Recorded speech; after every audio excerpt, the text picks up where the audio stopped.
Hello everyone, my name is Kodamore and welcome to episode 3 of creating a space shooter with Godot. Today we're going to start our player. Now our player is a completely separate object of our game. It's its own thing. It can move around and shoot and do whatever it wants. So because of that, we're going to make a new scene to represent our player. So I'm going to go up to the scene menu and I'm going to select new scene. And when this pops up here, we're going to select a new 2D scene because we're making a 2D game obviously. And by default, this will create a node 2D as the root node of this scene. Now we actually don't want this. Our player is a collidable object. We want to know when a bullet hits our player or when our player hits a meteor. So we need an area 2D to actually be able to detect those collisions. So I'm going to add a child node to this node 2D, and I'm going to add an area 2D node. And I want to make this area 2D node the root node of the scene, the first node. So I'm going to right click the area 2D, and I'm going to select make scene root. That's just going to move it up to be the first node in this scene. And we can then go ahead and just delete that node 2D node. We're not going to need it. So now all we have is this area 2D node. That way we'll eventually be able to detect collisions for our player. Now there's a warning here, and we're going to come back to that in just a second. The first thing our player needs though is an image, a way to draw itself to the screen. So to do that we use a sprite. So I'm going to add a new node under this scene, and I'm going to add a sprite node, like so. And we can then drag our player image into the texture field of the sprite. So in my textures folder, if you had your player image that was just a single image, like my enemy UFO for example, you can just drag that in and it'll work just fine. But in the case of my images down here, I actually have this thing called player sheet. And if I drag this into my sprite instead, this actually contains 3 different images of my player ship. It contains one image for when it's moving left, one for when it's moving right, and it contains a main player image that is just straight. And we're going to use all these images to make our animation. But for right now, we only want to display one of them. We only want to display this one. So to do that, when you have an image like this, and it's not just a single image, you can go to the animation settings of your sprite, and you can specify how many frames this single image contains. So this contains 3 separate images horizontally, and it's only one row, one vertically. So we'll keep V frames, vertical frames as 1, and we'll change H frames to 3. And we're basically telling Godot that this image has 3 separate images across in it. So if I type 3, you'll notice that it switches down to only one of the images. And we can choose which of the images we want to use by changing the frame number here. So if I go to frame number 1, we'll get that straight on image. Frame number 2 is the turning right image. So for right now, I'm going to leave that at frame number 1, which is my normal player image. Eventually we'll be animating that. Alright, before we get too far, let's go ahead and save this scene. First of all, I like to rename my root node of my scene to be the same thing that I'm going to save my scene as. So this is our player, so I'm going to double click on the area 2D, and I'm going to name it player.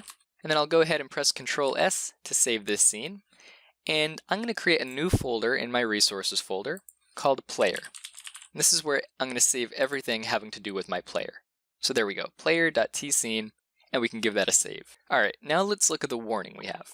It says, for the area 2D, it has no shape. So it needs either a collision shape 2D or a collision polygon 2D. We basically have to define the area of our player ship that is solid. So I'm going to add a child node to my area 2D. I'm going to do that by pressing Ctrl A.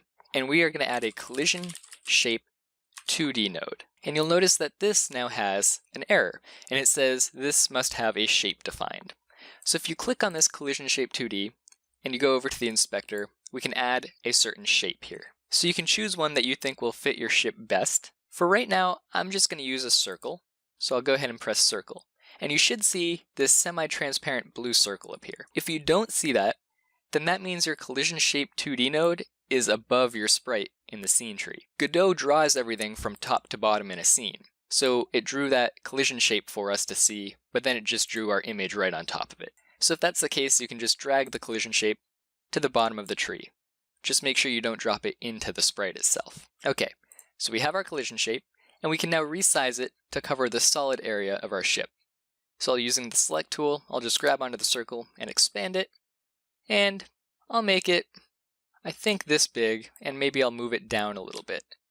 Just to cover that much. Now you'll notice that this isn't perfect, but this is going to define the solid area of our ship. There is another way that we can make this a way more pixel perfect collision detection, but for right now, we won't worry about it. We'll just stick with the circle for now. Okay, great. I'll go ahead and I'll save my player scene, and let's try to make sure this player works. So we'll go into the gameplay scene we have, which is currently blank, and we can actually go to our file system, go into our player folder, and drag player.tscene into the gameplay node. And you'll see an instance of that player scene is now in our gameplay scene.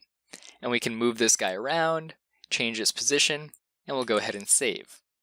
So now when we run our game scene is going to play, our gameplay scene, and since it has a player, we should be able to see the player on the screen as well.